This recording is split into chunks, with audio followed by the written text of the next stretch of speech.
Davi foi perseguido por Saul, a perseguição dos irmãos de José também por ele, né, até ele se cumprir o propósito na vida dele, né, no seio da igreja, às vezes, para que a pessoa amadureça, para que a pessoa ame, para que a pessoa, né, se cumpra aquela palavra de Jesus, ame aquele que vos persegue, aquele que os odeia. Então, assim, como lidar de uma forma mais madura para a pessoa que está chegando, que talvez está passando pelo esse mesmo processo. Nós temos que entender o seguinte, lá em Gálatas capítulo 5, versículo 22, Paulo diz assim, mas o fruto do Espírito é. Interessante, ele está falando mais o fruto, ele está falando ali no singular, mas ele vai falar de 9, mas está no singular. Por exemplo, quando ele vai falar dos dons, ele usa a expressão plural. E ele usa a expressão plural para os dons, mas, e é interessante que também é 9, né? Os dons é 9, mas o fruto é 9, mas ele usa singular, porque o fruto ele está ligado um ao outro. E dentro desse fruto que está ligado um ao outro, que é inseparável, que é dado pelo Espírito ao cristão, tá? Tem a palavrazinha lá, fé. Mas nesse contexto, a palavra fé é fidelidade.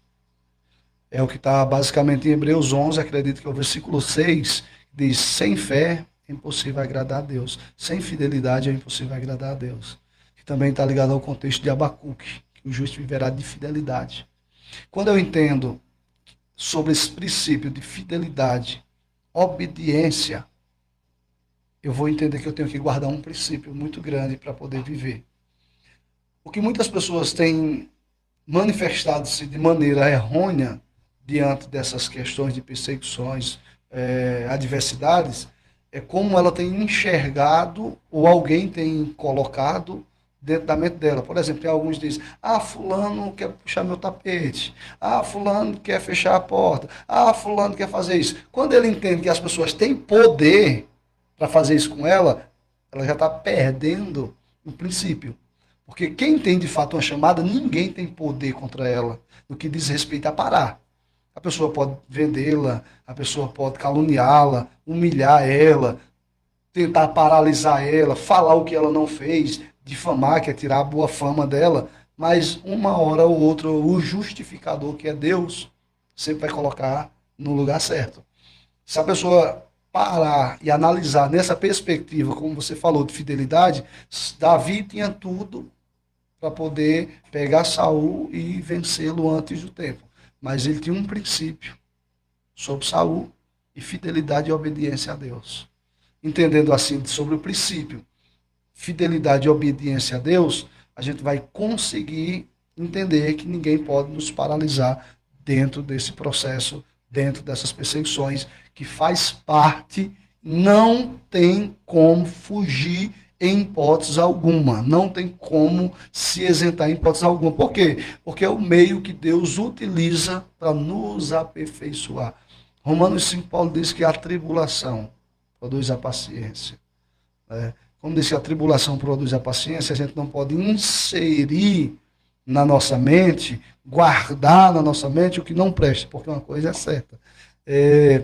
Durante o processo, a gente passa situações que o diabo, eu acredito que ou o diabo ou a natureza caída do homem começa a gerar nele uma percepção errada do ministério. Eu vou chegar lá só para eu passar na cara dele que eu venci. Isso é uma percepção errada. Porque nós temos que ir para glorificar o nome de Deus. Tem aquela canção, né? Quem me viu na prova não me ajudou, quando vê. Então, assim, é um resultado de uma alma aflita, de alguém que não está bem consigo. Na verdade, a questão do triunfalismo. Hoje a gente vive muito dentro das canções, das pregações, muito triunfalismo. Tudo centralizando o homem. Infelizmente, o D e o S da história tem sido muito tirado. Tirou o D, tirou o S, ficou só o eu. Os homens estão muito baseados no eu, se esquecendo de Deus. Então, nessa perspectiva, que é a questão de formação de mente, isso é por isso que eu digo que é muito interessante, quem vai nos formar, por exemplo, Jesus diz assim, lá no Sermão do Monte, se você for levar a sua oferta até o altar, e você lembrar que alguém tem algo contra você, faz o quê? Volta, reconcilia com ele depois é que traz a tua oferta. Já na nossa percepção a pessoa que te feriu tem que vir te pedir perdão.